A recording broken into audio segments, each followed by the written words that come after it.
बिस्मिल्लाहिर्रहमानिर्रहीम। अस्सलाम वालेकुम नाज़रीन, आप देख रहे हैं आवाज़ में हूँ बैरिस्टर एहतिशाम अमीरुद्दीन। इमरान खान साहब हुकूमत से चले जाने के बाद एक नैरेटिव जो लगातार बिल्ड करते चले आए हैं वो बैरूनी साजिश का, और वो ये कहते हैं कि अमेरिका की आशीर्वाद पर यहाँ पर रजीम चेंज हुआ है, जिसके नतीजे में मियाँ शहबाज शरीफ मौजूदा वज़ीर आज़म है और हमज़ा शहबाज पंजाब में वज़ीर आला हैं। और ये वो नैरेटिव है जो उन्होंने अपने बहुत सारे जलसों में लगातार बिल्ड किया और मोमेंटम बना। उसके बाद लॉन्ग मार्च का ऐलान किया, फिर जो भी हुआ वो तो आप सबके सामने है। लेकिन इस नैरेटिव के साथ एक और नैरेटिव जो उन्होंने बिल्ड किया, इसका जो हिस्सा था वो ये था कि हमने रूस के साथ मुआहदा कर लिया था और 30% सस्ता तेल और गंदम हमें रूस से मिलने थे, लेकिन अमेरिका के कहने पे यहाँ पे रजीम चेंज हुआ। अब ये जो नई हुकूमत है ये गुलाम है और ये गुलामी की वजह से अब रूस के साथ डायरेक्टली मुआहदा कर नहीं सकते, बल्कि इन्होंने वो मुआहदा भी कैंसिल कर दिया जो हमने किया था। इमरान खान साहब क्या कहते रहे? हमने रूस के साथ 30% कम तेल लेने का मुआहदा किया था, वो इन्होंने खत्म किया। पाकिस्तान तहरीक इंसाफ के चेयरमैन इमरान खान साहब बड़ा कैटेगोरिकली कह रहे हैं कि हमने रूस के साथ मुआहदा कर लिया था और 30% सस्ता तेल हम ले रहे थे, गंदम सस्ती लेनी थी, लेकिन उन्होंने आते साथ ही वो कैंसिल कर दिया क्योंकि ये गुलाम है, अमेरिका के आशीर्वाद पर आए हैं, बैरूनी साजिश के नतीजे में आए हैं। बहुत कैटेगोरिकली वो ये कह रहे हैं। अच्छा, पाकिस्तान तहरीक इंसाफ के दीगर जो रहनुमा है, पाकिस्तान तहरीक इंसाफ को जो रिप्रेजेंट करते हैं, वो भी यही बात कहते हैं इमरान खान साहब के कहने में। वो भी ये चीज़ जब पाकिस्तान मुस्लिम लीग नवाज की हुकूमत के सामने, जो कि एक मखलूत हुकूमत है, रखी जाती थी, तो वो इस पर किस तरह से रिस्पॉन्ड करते थे। तो एक तरफ पाकिस्तान तहरीक इंसाफ ये नैरेटिव बिल्ड करती चली गई कि हम रूस से सस्ता तेल खरीद रहे थे, मुआहदा हो चुका था। दूसरी तरफ पाकिस्तान मुस्लिम लीग नवाज की मखलूत हुकूमत इस वक्त ये कहती गई कि ऐसी कोई बात थी नहीं, कोई मुआहदा नहीं था, मुआहदा तो बड़ी दूर की बात होती है, कोई memorandum of understanding, binding, non binding नहीं था, जिस तरह के आप सुन रहे थे। अब इवेंचुअली हमारे पास एक स्टेटमेंट आया, एक निजी टेलीविजन चैनल को रूस के एम्बेसडर जो पाकिस्तान में तैनात है, उन्होंने इंटरव्यू दिया। जब उनसे पूछा गया कि क्या हुकूमत पाकिस्तान जो इमरान खान साहब के दौर में थी उसमें और आपकी हुकूमत में कोई मुआहदा तेल या गंदम के हवाले से हुआ था, तो उन्होंने क्या, दो हिस्से हैं इस स्टेटमेंट के जो रूस के सफीर ने दिया। पहले हिस्से में वो कह रहे हैं कि मैं आपको कंफर्म कर सकता हूं कि रूस के साथ कोई एमओयू साइन नहीं हुआ था पाकिस्तान और रूस के माबैन जब इमरान खान साहब की पहले हिस्से में। दूसरे हिस्से में वो ये कहते हैं, लेकिन इमरान खान भी ये नहीं कहते कि कोई एमओयू हुआ था। मतलब दूसरे हिस्से में वो ये कहते हैं कि इमरान खान साहब ये तो नहीं कहते हैं कि एमओयू कह रहे हैं उसको मान लिया जाए, क्योंकि अगर कोई मैंने आपको इमरान तेल देने के लिए चीजें दिखा दी जिसमें एमओयू तो टेलीविजन पे मैं नहीं कह सकता। वो ये कह रहे थे कि हमारा मुआहदा हो गया था, कॉन्ट्रैक्ट हो गया था रूस के साथ सस्ते तेल के लिए। तो रूसी सफीर ये कह रहे हैं अपनी स्टेटमेंट के पहले हिस्से में कि कोई एमओयू तक साइन नहीं हुआ था, लेकिन उसी स्टेटमेंट के दूसरे हिस्से में वो ये कहते हैं कि इमरान खान साहब भी ये तो नहीं कहते हैं कि एमओयू साइन हुआ था। और दूसरा ये है कि अगर कोई सस्ता तेल देने के लिए चीजें थी तो वो इस तरह से टेलीविजन पे मैं नहीं कह सकता आके। तो ये बात तो उन्होंने कैटेगोरिकली कह दी कि कोई एमओयू या मुआहदा रूस और पाकिस्तान के माबैन नहीं हुआ था, जो कि पाकिस्तान मुस्लिम लीग नवाज की फिलहाल जो मखलूत हुकूमत है उसका मौक़िफ़ है। आज भी खान साहब ने इस हवाले से आकर सुनी। ये जो लोग आए हैं, ये लोग अवाम पाकिस्तानियों के लिए नहीं आए। आपके सामने है कि हिंदुस्तान 40% कम तेल खरीद रही है रूस से, वो तेल भी ले रहे हैं, वो हथियार भी रूस से ले रहे हैं, लेकिन गुलामों को इजाजत नहीं है। यहाँ उन्होंने 25 रुपए लीटर अपनी बिजली कम की है। ये सिर्फ एक मकसद के लिए आए थे और वो मकसद पूरा हो रहा है कि इन्होंने मिलके सारों ने कानून निकाला है कि अब सारे इनके करप्शन के केस माफ होंगे। तो आज की स्टेटमेंट में भी इमरान खान साहब ने दो चीज़ों के ऊपर फोकस किया। पहला तो वही जो रूस वाला बयानिया था वो उन्होंने बिल्ड किया, लेकिन रूसी सफ़ीर का जो स्टेटमेंट है वो मैंने आपकी खिदमत में पेश किया। दूसरी वो करप्शन के हवाले से बात कर रहे थे और कह ये रहे थे कि हुकूमत में सिर्फ इसलिए आए हैं कि इन्होंने अब अपने करप्शन के केसेस ख़त्म करने। लेकिन एक जो बड़ी इंपॉर्टेंट डेवलपमेंट हुई है वो FIA की स्पेशल कोर्ट में हुई है। आज से 2 दिन पहले मियाँ शहबाज शरीफ वज़ीर आज़म पाकिस्तान और उनके साहबजादे जो कि वज़ीर आला पंजाब के हैं, उन दोनों की अबूरी ज़मानतें कन्फर्म कर दी हैं अदालत ने 22 सफ़हात पर मुश्तमिल अदालती फ़ैसले के ज़रिए। और चंद अहम निकात मैं आपसे शेयर कर लेता हूँ। अदालत ये कहती है जी कि करप्शन, इख्तियारात के नाजायज़ इस्तेमाल और रिश्वत पर कोई शवाहिद मुयस्सर नहीं है। यानी कि जो इमरान खान साहब कह रहे हैं ना कि ये करप्शन जो है, ये जितने भी चार्जेस हैं इसको ख़त्म करेंगे। Court on the other side is saying categorically कि करप्शन, इख्तियारात के नाजायज़ इस्तेमाल, रिश्वत पर कोई शवाहिद मुयस्सर नहीं है। तफ्तीशी ने पुलिस डायरी में आज तक ये नहीं लिखा कि इन्हें तफ्तीश के लिए मुल्ज़िमान की हिरासत दरकार है। ये बड़ा अहम नुक्ता है। यानी कि अदालत ये कह रही है कि जो इन्वेस्टिगेटिंग ऑफिसर था FIA की तरफ से, उसने आज तक अपनी तफ्तीश में ये नहीं लिखा कि तफ्तीश के लिए मुल्ज़िमान दरकार हैं।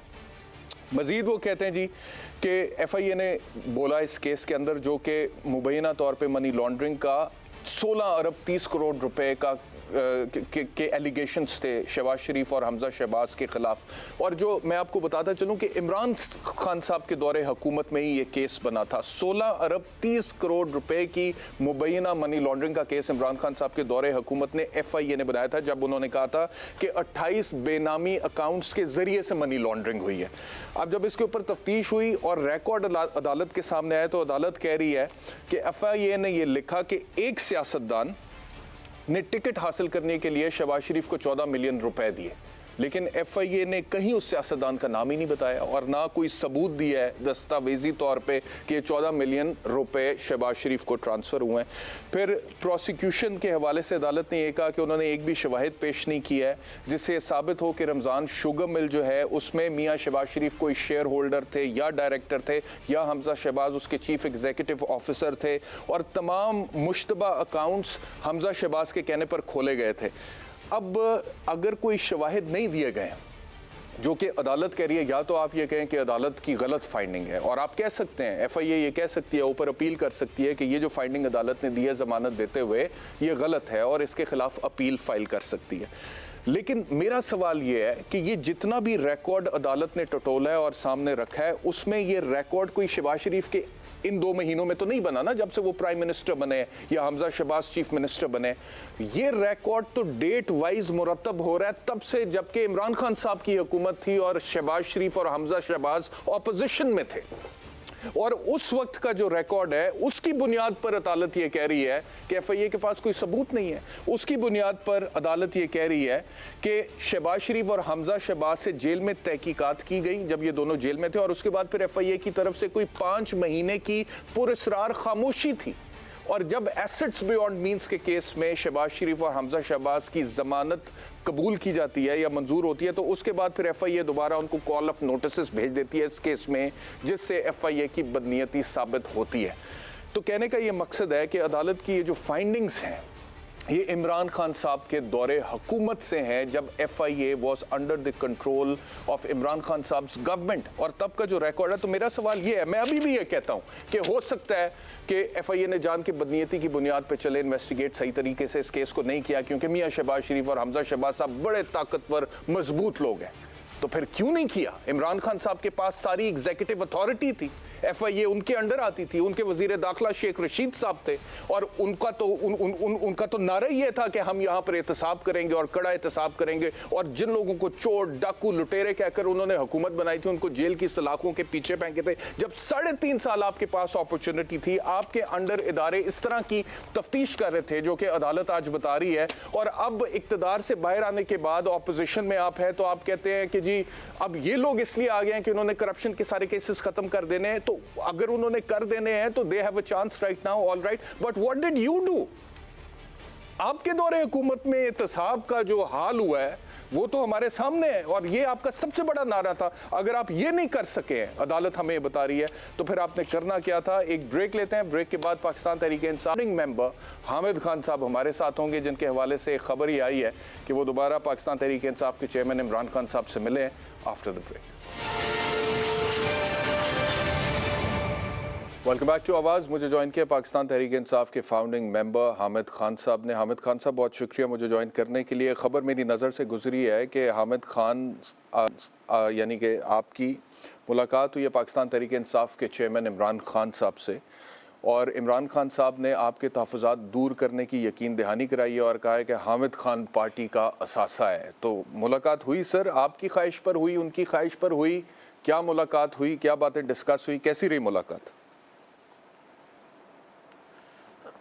जी, मेरी मुलाकात उनसे हुई थी 10 तारीख को, यानी जुमे वाले दिन जी, और उन्होंने ख्वाहिश का इजहार किया था कि वो मिलना चाहते हैं। तो मैं अब अपने पुराने कुछ साथियों के साथ, जो कि इमरान खान साहब के भी साथी हैं, मैंने उनके साथ हम 5-6 मेंबरान जो पुराने ओल्ड गार्ड है हमारी पार्टी की, उनके साथ उनसे मिला था जुमे वाले दिन। अच्छी मीटिंग रही। उसमें काफ़ी पुरानी बातें भी हुई। हमारे साथियों ने अपने जो गिले शिकवे है वो भी उनके साथ किए और उन्होंने भी बड़ा दिल दिखाते हुए एक्नॉलेज किया कि बहुत सी गलतियां हुई हैं जिसकी वजह से पार्टी को नुकसान पहुंचा है। और बिलखसूस चंद ऐसे लोग जिनके बारे में मेरा और दूसरे साथियों का ये ख्याल था कि वो अपॉर्चुनिस्ट थे और वो पार्टी को कैप्चर करने या हाईजैक करने आए थे, उनके ख़िलाफ़ हमने एक तरह का महाज था हमारा। लेकिन खान साहब ने उनको प्रेफरेंस देते हुए उनको पार्टी तकरीबन उनके हाथ पकड़ा दी थी।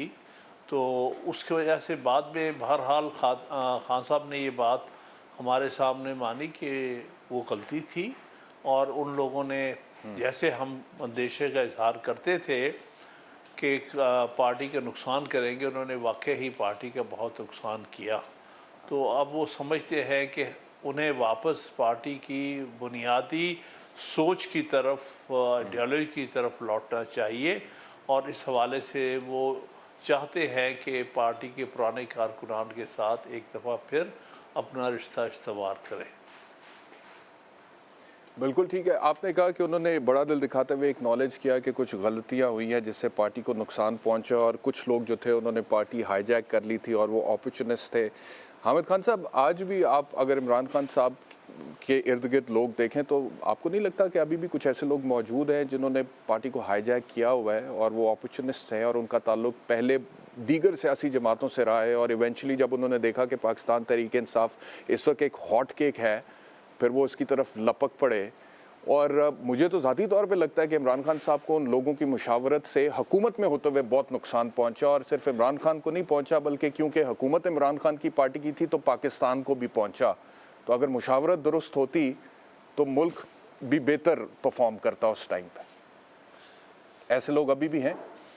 आप बिल्कुल दुरुस्त कह रहे हैं, बिल्कुल आप दुरुस्त कह रहे हैं और हमने भी मुलाकात के दौरान इस चीज़ का बिल्कुल इजहार किया है कि ठीक है, कुछ जो बहुत बड़े अपॉर्चुनिस्ट थे वो उनसे हमारी जान छूट गई है, पार्टी से अलग हो गए हैं अपना अपना ग्रुप बना के, लेकिन अभी भी बहुत सारे उनके इर्द गिर्द मंडला रहे हैं ऐसे लोग जिनका पास रिकॉर्ड बहुत ही अफसोसनाक और ग़लत और है और अपॉर्चुनिस्ट हैं जिन्होंने पहले भी बहुत सारी जमातों में रहे हैं और उन जमातों का सत्यानाश किया है।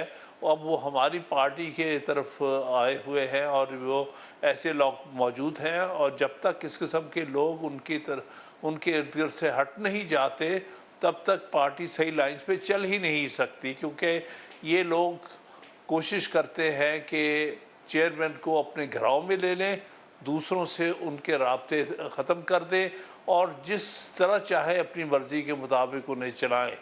तो ऐसे लोगों से जल्द छुटकारा पाना चाहिए। हमने इसकी तरफ उनकी तवज्जो दिलाई है और हम उम्मीद करते हैं कि वो इस पर जल्द से जल्द अमल करेंगे।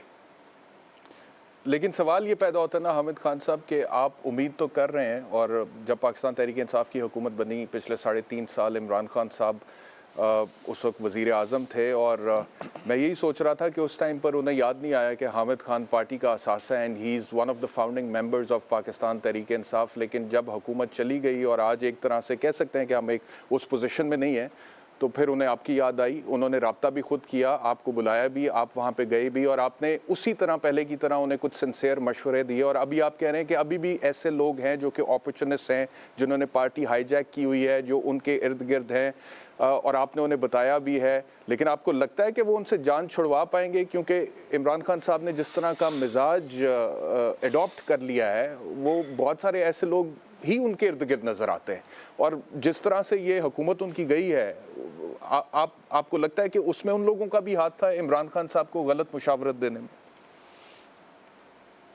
बिल्कुल सही है, उनका बहुत बड़ा हाथ था। उनको मशवरे दिए गए जो कि मैं समझता हूँ आइन के बिल्कुल खिलाफ थे और जिसकी वजह से पार्टी को भी नुकसान हुआ, मुल्क को भी नुकसान हुआ। लिहाजा मैं समझता हूँ कि इमरान खान साहब को इस चीज़ का एहसास है। उन्होंने बारहा अपने एक्नॉलेज किया है कि ये गलतियाँ हुई हैं और बिल्कुल सही लोगों का मुझे मुशावरत की ज़रूरत है। अब देखें, खुदा करे कि इस दफ़ा वो ऐसे लोगों के चुंगल से बाहर आ जाए और सही किस्म के लोगों को, और ख़ास तौर से पार्टी के उन लोगों को जो कि शुरू से हमारा असासा है, जिन्होंने पार्टी की आइडियोलॉजी दी है, जिन्होंने अपने वक्त के सैकड़ों हज़ारों घंटे पार्टी के लिए सर्व किए हैं और पार्टी को इस पोजीशन पे लेके आए हैं कि वो तीसरी बड़ी पार्टी बनकर उभरी है कौमी सतह पर। असल तो उनकी मेहनत है। 2011 तक ये जितने अपॉर्चुनिस्ट हैं, 2011 तक तो कोई भी नज़र नहीं आता था, बल्कि वो तो मजाक उड़ाते थे हमारा। तो उन्हीं लोगों को वापस लाने की ज़रूरत है जिन्होंने इस पार्टी की बुनियादें मजबूत की थी, बुनियादें रखे और फिर मजबूत की थी। मुझे उम्मीद है कि अब जो सोच रहे हैं वो उसमें मुखलिस है। ठीक है। हामिद खान साहब, मुझे एक ब्रेक लेना है, लेकिन ब्रेक से वापस आऊँगा तो आपसे कि अगर आप कोई 2-3 नाम मुझे बता सकें जो आपको लगता है कि आज इमरान खान साहब के करीब हैं, जिनकी मुशावरत की वजह से इमरान खान साहब को नुकसान हो रहा है। पार्टी उन्होंने हाईजैक की हुई है, लेकिन उसके बावजूद पार्टी को चलाने में उनका बड़ा कलीदी किरदार है। इस वक्त भी वो इमरान खान के बड़े करीब है, जो आपको लगता है कि पार्टी के लिए नुकसानदेह। 2-3 नाम अगर आप हमें बता सकें आफ्टर द ब्रेक।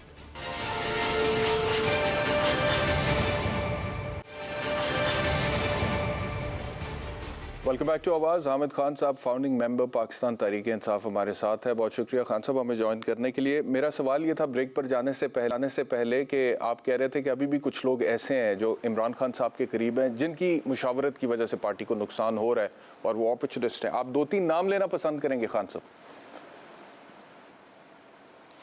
देखिए, बहरहाल आप हमारे तो नाम भी लेता हूँ। एक तो मैंने हमेशा परवेज़ खटक साहब के बारे में इनको कहा है कि ये हर दौर में ये एक अपॉर्चुनिस्ट रहे हैं। अब भी हमने देखा बहुत मौक़ों पर जब कभी भी पार्टी कमज़ोर होती है, इमरान खान कमज़ोर पड़ने लगते थे तो वो ब्लैकमेल करने की कोशिश करते थे। और दूसरी चीज़ जो मैंने उनके बारे में देखी है वो ये है कि उन्होंने अपने सारे रिश्तेदार भर लिए हैं। भाई को भी टिकट दिलाया और भी करीबी रिश्तेदारों को टिकट दिलाया, बल्कि वो तो पार्टी को जैसे उनकी अपनी खानदानी मिरास है उस तरह करके उन्होंने ट्रीट किया है और उनकी वजह से नुकसान भी बहुत पहुंचा है।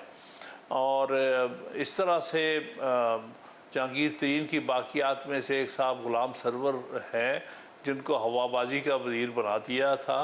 उन्होंने वाकई ही पाकिस्तान का भी और पाकिस्तान PIA का बहुत नुकसान किया है। ये जब बयान दिया कि पाकिस्तान में पायलट्स के लाइसेंस जाली हैं, उससे ये तासुर मिला कि सारे ही पायलट्स के लाइसेंस जारी हैं। उस वजह से PIA की फ़्लाइट्स रुक गई, उसकी वजह से PIA को बतौर अदारे के बहुत बड़ा नुकसान पहुंचा। और ना सिर्फ PIA को बल्कि जितने दूसरे ममालिक में जो पाकिस्तानी पायलट गेज किए थे दूसरी एयरलाइंस ने, उनको भी उन्होंने जो है वो ले ऑफ कर दिया और उस तरह से बहुत पाकिस्तानी लोगों का और पायलट्स का नुकसान हुआ। तो इस किस्म के लोग भी हैं। फिर कुछ ऐसे लोग हैं जिनका मैं नाम शायद नाम नहीं लेना चाहता, जिनका कानून के शोबे से ताल्लुक़ है और कई दफ़ा पार्टियां बदल चुके हैं, मुख्तलिफ पार्टियों को गलत मशवरे दे के उनका भी नुकसान कर चुके हैं। उनके क्यों नहीं नाम लेना चाहते तहरीक इंसाफ? हामिद खान साहब, उनका नाम क्यों नहीं लेना चाहते? आपने परवेज़ खटक साहब का नाम लिया, आपने गुलाम सरवर साहब का नाम। हाँ, बहरहाल आपने कहा था ना 2 नाम मैंने ले दिए, लेकिन बाकी नाम आप समझ गए। फवाद चौधरी के बारे में क्या ख्याल है आपका? शोबे से उनका ताल्लुक है। फवाद चौधरी और शहबाज गिल कितना बड़ा असासा है पाकिस्तान तहरीक इंसाफ के लिए आपके ख्याल? शहबाज गिल को मैं जानता नहीं, मैंने उसको पहली दफ़ा देखा था परसों। मैं नहीं जानता ये कहाँ से आए हैं, कौन है, क्या उनका ताल्लुक है पार्टी से। मेरे नज़दीक तो उनका कोई कभी पार्टी में सुना ही नहीं था, तो मैं कुछ कमेंट नहीं करूंगा। जो दूसरा नाम आपने लिया है, उनका पास बड़ा घराना है। जिस पार्टी के फाउंडिंग मेंबर्स में से आप हैं, वो चीफ ऑफ स्टाफ है इमरान खान साहब के, वो special assistant to prime minister रह चुके हैं। Is the face of PTI right now. Fawad Chaudhry, Shahbaz Gill, ये PTI है लोगों की नजरों में आज। देखिए, अगर ये PTI है तो उस PTI से मेरा कोई ताल्लुक नहीं है। तो भाई बड़ी मैंने वजाहत कर दी थी कि मैं इस किस्म के लोगों को मैं नहीं समझता ये PTI के लोग हैं। ये जिस दूसरे साहब का नाम लिया है तो वो तो कई पार्टियों में उनका स्पोक्समैन पर्सन रह चुका है, तो अब इसका है और पता नहीं फिर कल को किसकी तरफ किसका स्पोक्स पर्सन होगा। ऐसे लोगों को लाना पार्टी के अंदर, रखना पार्टी के अंदर, इस पार्टी की सोच, इसकी जो स्पिरिट और इसकी जो बुनियादी आइडियोलॉजी के ख़िलाफ़ है। ये अपॉर्चुनिस्ट लोग हैं, इनका कोई ताल्लुक पीटीआई की सोच के साथ नहीं है। तो हामिद खान साहब, आपको लगता है कि इमरान खान साहब इन नामों से छुटकारा हासिल कर पाएंगे या इनसे अलहदगी का फैसला करेंगे? मतलब कि ये वो लोग हैं जिन्होंने हुकूमत चलाई है 3.5 साल पाकिस्तान तहरीक इंसाफ के दौर में, और आप कह रहे हैं कि ये अपॉर्चुनिस्ट हैं और इनकी वजह से नुकसान हुए। आपको लगता है कि खान साहब का जहन अब है ऐसे लोगों से रास्ते जुदा करने का? मुझे उम्मीद तो यही है, कुछ बातों से भी ज़ाहिर हुआ कि वो अब चाहते हैं कि सही लोगों को अपने इर्द गिर्द रखें, लेकिन ये वक्त ही साबित करेगा कि वो ये होता है कि नहीं होता। जिस तरह पहले भी ऐसे ही हुआ था।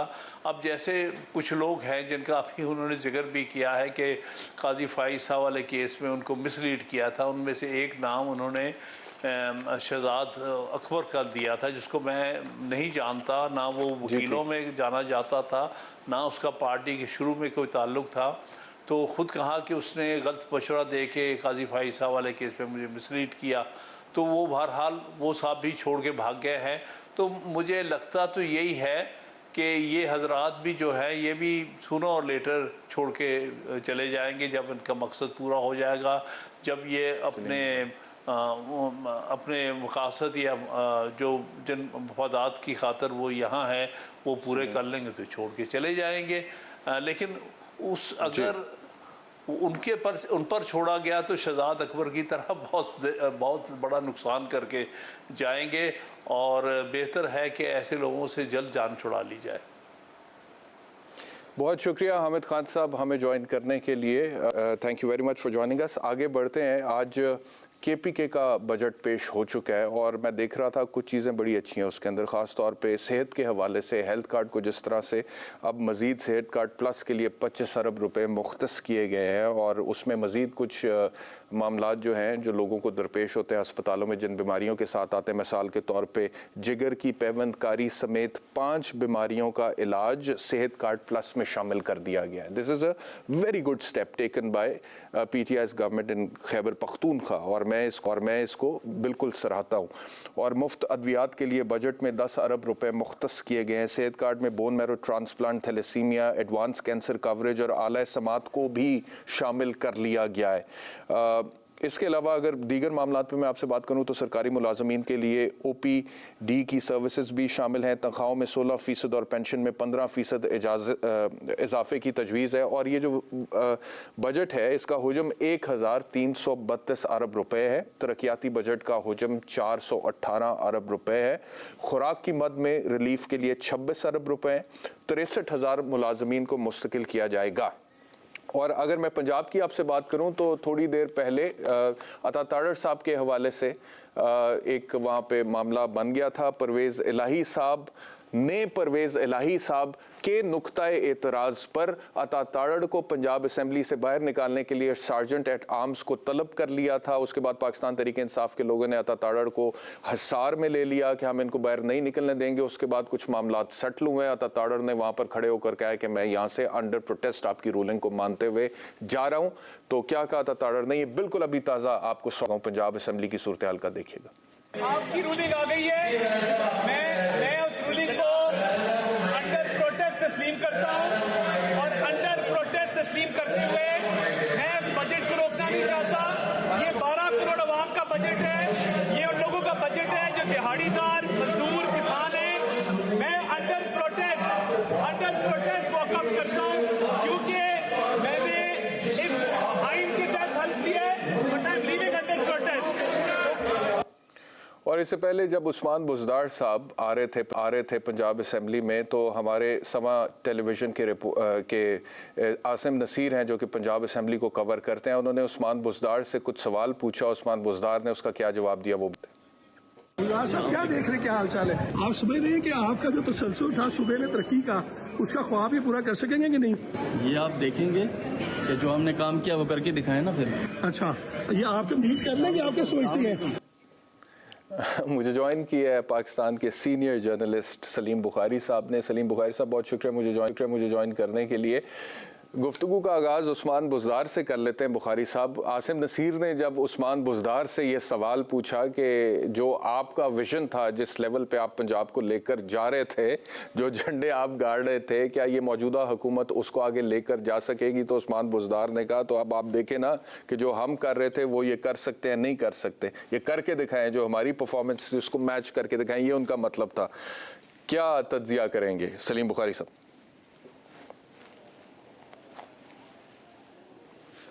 पहले तो मेरा एहतजाज रिकॉर्ड कराएं आप, इसलिए कि मेरे किस्मत में रह गया था बुज़दार साहब। आपने इतनी इम्पोर्टेंट गुफ्तगू पहले की है, काश मैं उसका हिस्सा होता, बहुत कुछ कहने को था। उस्मान बुज़दार के बारे में जो कुछ कहा जा सकता है वो आपके सामने है। उन्होंने खुद ही कह के सब कुछ बता दिया है कि उनके बारे में क्या कुछ कहा जा सकता है।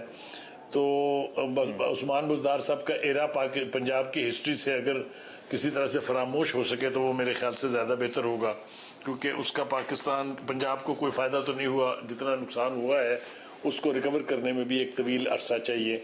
इससे ज़्यादा मैं क्या कमेंट करूं उनके बारे में, आप मुझे बताएं। अच्छा, अब सलीम बुखारी साहब, आगे जो मामलात हैं, अब अताताड़ के हवाले से एक इशू बना, उनको बाहर निकाल दिया, पंजाब का बजट आ रहा है, आप किस तरह से केपीके के बजट के हवाले से कुछ चीदा मामलात नुकात मैंने सामने रखे, मुझे लगा कि हेल्थ कार्ड के हवाले से कुछ अच्छे इकदाम सामने आए हैं। तो पंजाब को आप किस तरह से देख रहे हैं आने वाले दिनों में? आपको लगता है कि हुकूमत कोई अच्छा बजट दे पाएगी पंजाब के लोगों को?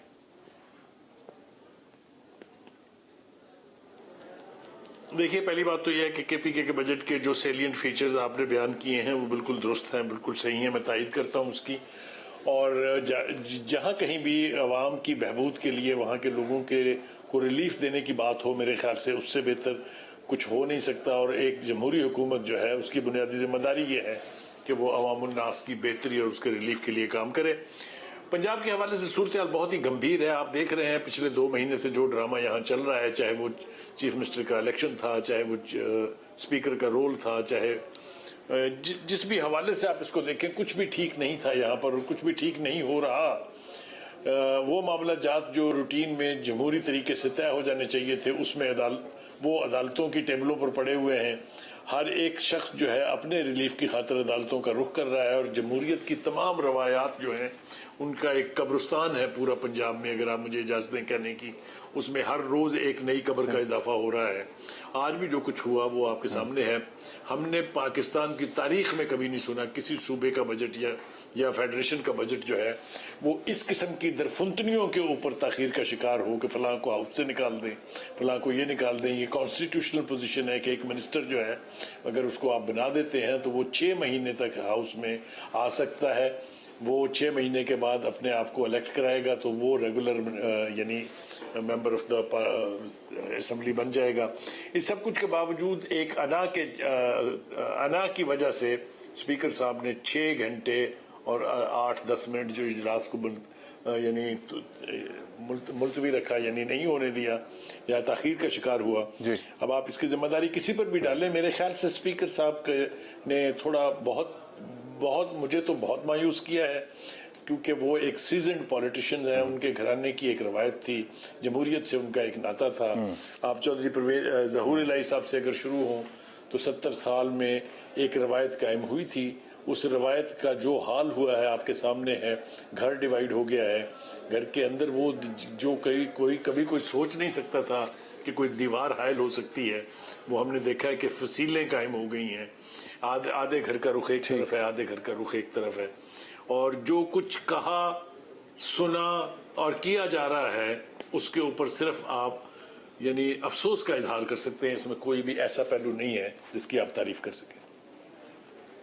अच्छा बुखारी साहब, इससे पहले कि हिंदुस्तान में मुसलमानों के साथ इस वक्त जो सलूक बरता जा रहा है वो मैं डिस्कस करना चाहता हूँ आपके साथ। बिफोर आई गो देयर, मैं आपसे एक कमेंट लेना चाहता हूँ। प्रोग्राम के आगाज़ में इंट्रो में मैंने बात की थी कि इमरान खान साहब ने एक नैरेटिव बिल्ड किया हुकूमत से निकलने के बाद कि हम रूस से 30% सस्ता तेल और गंदम लेने जा रहे थे, मुआहदा हो गया था, वो इन्होंने आते साथ ही ख़त्म किया क्योंकि अमेरिका के ग़ुलाम है और ग़ुलामों को इजाज़त नहीं है। जबकि हिंदुस्तान अमेरिका के साथ ट्रेड भी कर रहा है, बावजूद इसके कि उनके अमेरिका के साथ बहुत अच्छे ताल्लुकात हैं।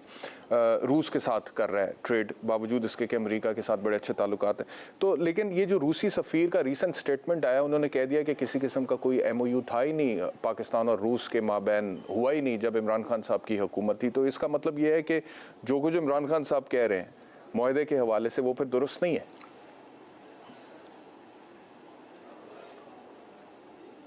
देखिए, आपने काफ़ी भुरकस निकाल दिया इस क्लेम का जो इमरान खान साहब का है अपनी गुफ्तगू में। मैं इसमें मज़ीद इजाफा तो नहीं करना चाहता, लेकिन मैं ये ज़रूर कहना चाहता हूँ कि इमरान खान साहब की ये पहली हरकत नहीं है कि वो he starts believing his own propaganda.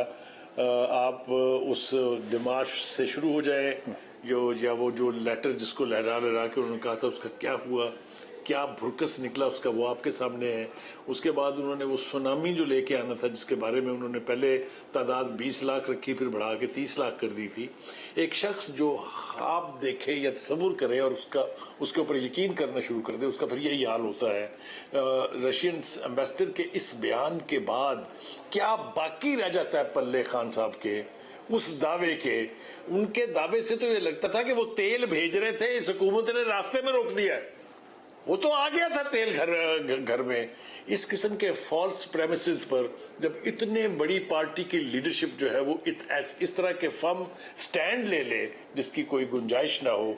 वो सर विंस्टन चर्चिल ने कहा था कि सबसे बड़ी बेवकूफ़ी किसी सियासी लीडर की ये हो सकती है कि वो कोई ऐसी चीज़ मान के बैठ जाए जिसका वजूद ना हो। इससे ज्यादा मैं क्या कमेंट करूं इसके ऊपर। और एक बात और जो आपने हामिद खान साहब के हवाले से कही, अगर आप मुझे इजाजत देंगे तो मैं एक कमेंट उसके ऊपर ऐड करना चाहता हूं। प्लीज जी प्लीज। वो ये है कि हामिद खान साहब बहुत ही काबिल एहतराम शख्स है, बहुत काबिल एहतराम शख्स है, मेरे दिल में बहुत एहतराम है। लेकिन मैं उनको यकीन से ये कहना चाहता हूँ कि खान साहब अभी आपकी वहाँ गुंजाइश नहीं है, इसलिए कि जिस किस्म का विशियस सर्कल इस वक्त खान साहब के इर्द गिर्द है, क्या खान साहब शेख रशीद को बर्दाश्त कर पाएंगे? क्या वो शहबाज गुल को बर्दाश्त कर पाएंगे? वो कहीं नहीं जा रहे हैं। इमरान खान साहब उनके बगैर सोच भी नहीं सकते। इमरान खान साहब ने इन लोगों की खातिर अपनी तबाही मुकम्मल करवाई है, वरना ना उनकी हुकूमत को कोई चैलेंज था, ना उनकी अपनी हरकत ऐसी थी कि उनको उनकी फेट वो होती जो हुई है। This is only the responsibility of this vicious circle. नाम आप पहले ले चुके हैं, मेरे दोबारा दोहराने की जरूरत नहीं है। और अगर ये नामों में से कोई एक नाम भी उनके साथ रहता है तो हामिद खान जैसे respectable, self respecting, straightforward, decent leader की गुंजाइश वहां नहीं है। आपने शेख रशीद साहब का जिक्र किया। शेख रशीद साहब का एक सवाल है मेरे पास जिसमें वो हुकूमत के हवाले से बात कर रहे हैं, वो आपको पहले सवाल पूछता हूँ। बड़ा शोर डाल रहे हैं कि चीन से इमदाद मिल रही है। ये चीन से इमदाद पाकिस्तान फौज की वजह से मिल रही है। आपको तो कोई $1 देने के लिए तैयार नहीं है। इस इम्पोर्टेड और चोर हुकूमत ने जाना है, बिल आखिर ये धड़ाम करके गिरेंगे। बहुत बड़ी अक्सरियत इनसे जान छुड़ाना चाहती है, बदनसीबी से इनको बैसाखियों का सहारा है। बुखारी साहब, ये शख्सियत जिसका नाम शेख रशीद है, इस पर तो थोड़ी रोशनी डालिएगा। जब ये कहते हैं कि आप कह रहे हैं कि चीन से इमदाद मिल रही है, लेकिन चीन से इमदाद पाक फौज की वजह से मिल रही है, आपको तो वो 1 टका देने के लिए तैयार नहीं है। तो पाक फौज किसकी फौज है? क्या वो सिर्फ पाकिस्तान तहरीक इंसाफ की फौज है? क्या वो शेख रशीद की फौज है? या फिर वो पूरे 22 करोड़ अवाम की फौज है, मुल्क की फौज है, रियासत की फौज है? जी देखिए, ये बात आप आसानी से समझ लें कि शेख रशीद साहब अब कोशिश कर रहे हैं अपने उसी आलना, जिसको कहते हैं ना पंजाबी में, उसी दड़बे में दोबारा वापस जाने की, जहां से वो वारद हुए थे और इस मुल्क को लाहक हुए थे। वो अब फिर उनको अचानक पाकिस्तान फौज याद आ गई है। वरना अगर आपको याद हो, न्यूट्रल कहने के हवाले से इमरान खान का बयानिया लेके जो मैं बकवास तो नहीं कहना चाहता, जो गुफ्तगू इन्होंने की थी, उसके बाद कोई ठिकाना बनता है उनका ये कहना कि पाकिस्तान की फौज की वजह से वो मिल रहे हैं। पाकिस्तान की फौज यकीनी तौर पे सी पैक के हवाले से बहुत बड़ी गारंटर है, ये रियलिटीज हैं। लेकिन ये शेख साहब को ताज़ा ताज़ा याद आई हैं। उससे पहले तो वो कह रहे थे कि सुनामी आ रहा है, उड़ा के ले जाएगा हर चीज़ को। याद नहीं है आपको? उनका तस्करा आप सियासत के अलावा किसी बात पे किया करें। आप सियासत में वो ना कोई अथॉरिटी रहे हैं ना पहले कभी थे। उनकी स्पेकुलेशन जो 1,36,780 है, उनमें से 1,36,880 ही जाली साबित हुई हैं। इसलिए उनका तस्करा तो सियासत के हवाले से होना ही नहीं चाहिए। लेकिन उसके बावजूद 15-16 वजारतों पे रहे हैं वो सर। आपके अभी पिछले दौरे हुकूमत में वफाकी वजीर दाखिला थे, उससे पहले वफाकी वजीर रेलवेज थे। 15-16 वजारतें कोई छोटी बात तो नहीं। और दिलचस्प बात यह है कि शेख रशीद साहब अपने इंटरव्यूज में अक्सर ये कहते हैं कि कोई पॉलिटिशियन ऐसा नहीं। बैरिस्टर मैं माफी चाहता हूँ, बोलें। मैंने आपको कभी सवाल करते हुए टोका नहीं है, मैं माफी चाहता हूँ आपसे और आप मुझे इजाजत दीजिए इसकी। कभी शेख साहब से ये तो पूछिए कि वो 14 वजारतें, बाकी 15वीं तो इनकी थी, वो थे किनके साथ, किन्होंने दी थी वो वजारतें, किनके मॉडल टाउन के पार्क के बाहर 9-9 घंटे वो जमीन पर बैठते थे मुलाकात के इंतजार में। अगर वो उनके नहीं है तो वो किसी के भी नहीं है, वो खान साहब के भी नहीं है। सही। अच्छा बुखारी साहब, अब जरा मैं चाहता हूं कि हम हिंदुस्तान में जो कुछ हो रहा है मुसलमानों के साथ उसके ऊपर बात करें। वो जो एक वाकया हुआ उसके बाद खास तौर पे अरब मुल्कों ने जिस तरह से बॉयकॉट किया इंडियन प्रोडक्ट्स का, उसके बाद मोदी सरकार ने प्रेशर महसूस करते हुए उस खातून को पार्टी से बाहर निकाल दिया। लेकिन उसके बावजूद हिंदुस्तान में जो मुसलमान मुकीम हैं, जो कि अपना राइट टू प्रोटेस्ट एक्सरसाइज कर रहे हैं गुस्ताखी के खिलाफ जो कि की गई है रसूल पाक सल्लल्लाहु अलैहि वसल्लम की शान अक़दस में, जो कि बड़ी अफसोसनाक बात है क्योंकि हिंदुस्तान अपने आप को सेक्युलर स्टेट कहता है और वो कहता है कि हम तो माइनॉरिटीज़ को प्रोटेक्ट करते हैं। खैर मोदी दौर में तो वो बिल्कुल बात खुल के सामने आ गई ना। अब मुसलमानों के घर तक गिराए जा रहे हैं बुखारी साहब। खबरें ये हैं कि मुख्तलिफ रियासतों में मुसलमानों के घरों को बुलडोज किया गया है, उनको टॉर्चर करना तो दूर की बात है, 2 मुसलमानों की शहादत भी हुई है। तो ये किस किस्म की हिंदुस्तान बन गया है और ये किस तरफ जा रहा है?